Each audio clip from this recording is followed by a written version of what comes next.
নমস্কার বন্ধুরা, আমার ইউটিউব চ্যানেলে আপনাদের সকলকে স্বাগত।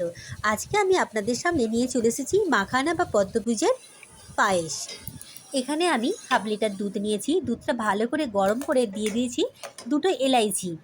এলাইচি ফুটে গেলে আমি এখানে কিছু গোবিন্দভোগ চাল দিয়ে দিয়েছি।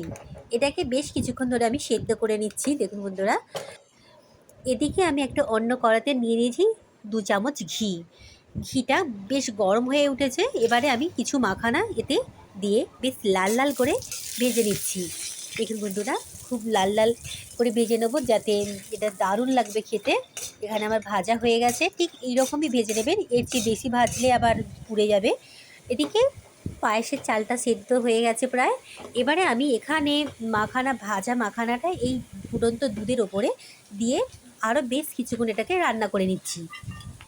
শুকনো ফল খাওয়া অনেক উপকারী। মাখানাকে আমরা লাভা বা পদ্মবীজ বলে চিনি। এই মাখানা ফলের অনেক উপকারিতা আছে, যেমন বার্ধক্যের লক্ষ্য কমায়, মানসিক চাপ কমাতে সাহায্য করে। রাতে 1 গ্লাস দুধের সাথে যদি মাখানা খাওয়া হয়, তাহলে রাতে ঘুমটাও খুব ভালো হয়। এদিকে আমি খুব ভালো করে সেদ্ধ করে এটাকে ঢাকা দিয়ে রেখে দিলাম 5 মিনিট, গ্যাসটা অফ করে। দেখুন বন্ধুরা, এখন পুরো সম্পূর্ণ নরম হয়ে গেছে চাল আর এই মাখানাটা।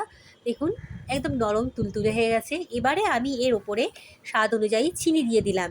চিনি দিয়ে আমি আরও একটু ফুটিয়ে নামিয়ে নিচ্ছি। দেখুন, একদম মাখানা রেডি। আপনারাও এরকম মাখানা দিয়ে পায়েস বাড়িতে অবশ্যই বানাবেন। এই মাখানা খেলে বাড়ির ছোট্ট বড় সবার শরীর ভীষণ ভালো থাকে, সুস্থ থাকে। আর আপনারা পায়েস না করে যদি এমনি অন্যভাবেও খান, ভীষণ ভালো লাগবে। অবশ্যই একবার ট্রাই করবেন। দারুণ হয়েছে পায়েসটা। আপনারা ভালো থাকবেন, সুস্থ থাকবেন। আমার ভিডিওগুলো দেখার জন্য অসংখ্য ধন্যবাদ।